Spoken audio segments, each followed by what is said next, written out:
A question that's been popping up a lot in my comments has been what's happening with the Transformers War for Cybertron Siege Netflix series? When is it going to be released? When is the dates? Like, what is happening with this series? They announced a June date and everything has been really quiet. Well, you're not the only one that's been questioning this. A lot of people has, and it came up that on the Instagram account of Lindsay Russo, aka the voice actress for Elita 1 in the Transformers War for Cybertron Siege series, she said, and I quote, "I wish I knew. It was supposed to be June, but due to the quarantine, they didn't finish the foreign dubs for the show. They are working on those now. Netflix is requiring that all foreign dubs be completed so that the show launches with all languages at once. This is in the hands of Netflix and Rooster Teeth." Now, yes, that is true. A lot of times, in my experience, whenever anything comes out on Netflix, you have every possible language version of it available to you.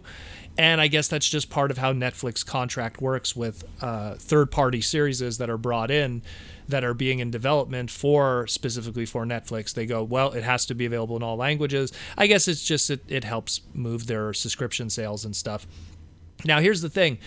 She mentions that because of everything that's going on right now with the quarantine and stuff. To my knowledge, and this is just based on what exists previously and me applying that kind of logic. So Rooster Teeth, who's in charge of the voice acting of it, they do another series called Ruby. They've been doing it for years. I have a friend that's like obsessed with that series. And he says that the way that the dubbing processes work for that is it's not like your typical process where it's recorded and then it's animated around it, but the difference is it's not like the traditional one where everyone's in a room together and recording it. In the case of Ruby with Rooster Teeth, everyone goes one at a time in the booth, records their lines at different times because of how different their schedules are, and then they just mash it all together and you get the final product there. It's edited well with the CG. Now, granted, that means usually that I guess the word is the synergy and the organicness of the conversation between the actors is completely lost.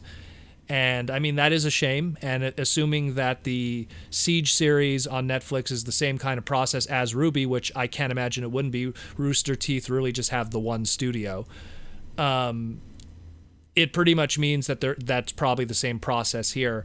So while they did probably finish the dubbing for the English versions and it's done in that process, I don't know how the dubbing of the foreign versions are. Now, why do I bring this up? Well, assuming that Rooster Teeth is also responsible for the foreign dubs and they use their studio also for that. I don't know if they fly in the actors.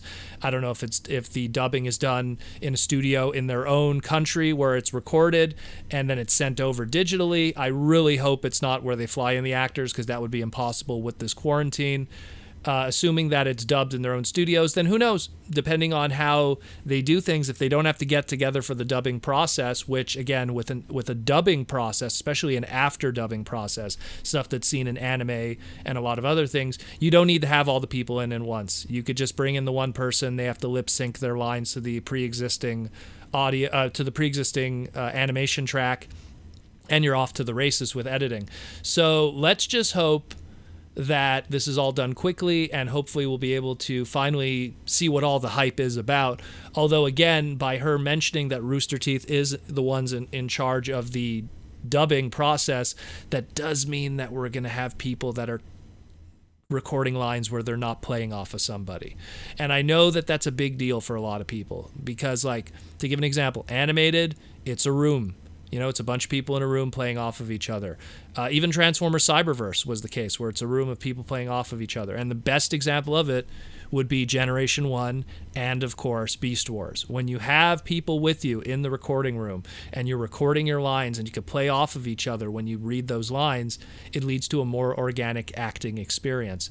When you have the dubbing that's why so many people rag on anime dubs, because anime dubs, it's just you're reading your lines and lip syncing and matching. So sometimes you can't convey what you really want to say there.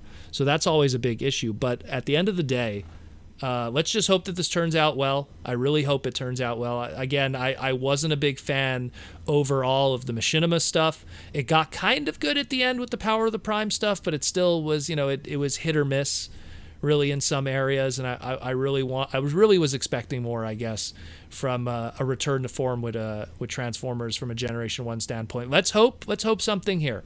Let's hope this works out and it's a great series.